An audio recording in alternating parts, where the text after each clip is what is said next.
Sur le plan diplomatique, nous avons des étrangers, des Américains. Est-ce qu'il est possible que ces pays dont les accusés sont ressortissants puissent mener une certaine pression pour une extradition vers leur pays d'origine? Est-ce que c'est possible? Et surtout, est-ce que la RDC doit, sur le plan des relations diplomatiques, y céder?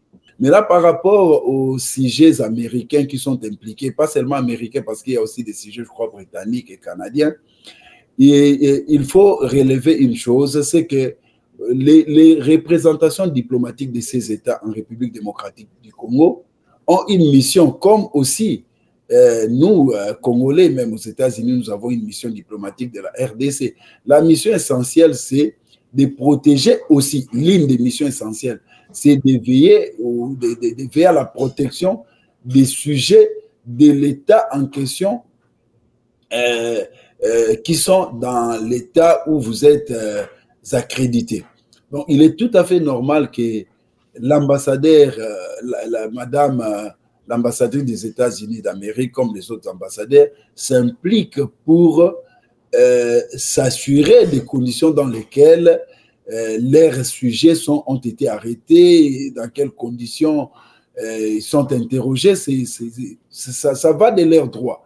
Maintenant, la question de savoir s'il y a une pression au fin d'extrader, oui ou non, cette question est réglée préalablement par un accord. Il faut se poser la question, est-ce que la République démocratique du Congo entretient-elle un accord avec les États-Unis d'Amérique ou les autres États dont les sujets ont été impliqués? Ont-ils des accords préalables d'extradition? Parce que tout doit se jouer à ce niveau-là.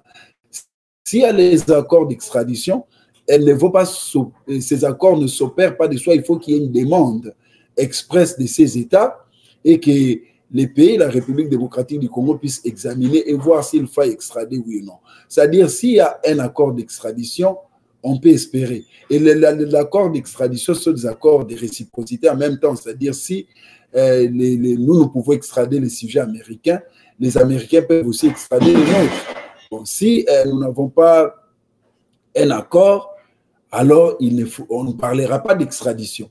Évidemment, ces États pourraient user de la pression, user un peu de voies et moyens, mais nous pensons que la République démocratique du Congo, en tant qu'un État indépendant et souverain, va chercher à connaître sur le plan criminologique quelles sont les motivations. Parce qu'il faut connaître quel est le réseau, quelles sont les personnes qui ont concouru à cela, les auteurs, parce qu'on a les auteurs physiques, mais il y a aussi les auteurs intellectuels qu'on ne voit peut-être pas. Il faut qu'on arrive à scruter, à examiner, à voir, mais également s'il y a des personnes qui sont innocentes, que notre justice puisse aider.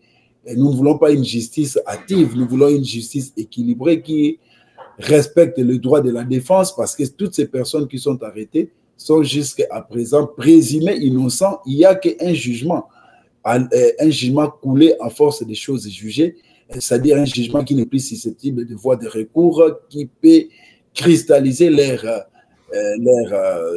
sanctions s'il y en a. Mais aussi, nous tenons à relever qu'ayant été reçu au premier degré par le tribunal militaire de Kinshasa-Gombe, s'il y a une décision qui intervient, favorable ou non, le droit de recours sera reconnu devant la Cour devant la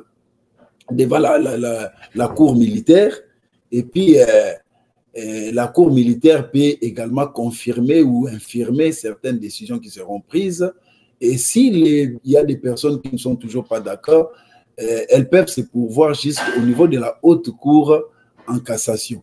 Donc les voies de recours sont garanties, mais pour revenir à votre question, s'il y a pression, je ne sais pas. Donc, la question de voir ces gens étrangers aller soit être jugés, soit purger leur peine dans leurs États, dépendent des accords préalables d'extradition qui doivent exister entre la RDC et ces États-là. S'il n'y a pas un accord, on peut voir s'il y a possibilité de négocier. Mais s'il faut négocier, là, on applique souvent dans la jurisprudence les principes de la réciprocité. Est-ce que nous n'avons pas aussi des détenus congolais dans ce pays-là que la République peut demander en échange des détenus d'autres États. Mais pour le moment, nous laissons les tribunaux militaires faire son travail et nous avons aussi apprécié l'attitude de ces représentations diplomatiques qui, sans enfreindre, viennent s'assurer que les ressortissants de leur pays sont jugés dans les bonnes conditions et que les droits de la défense soient garantis. Et nous allons voir comment ça va.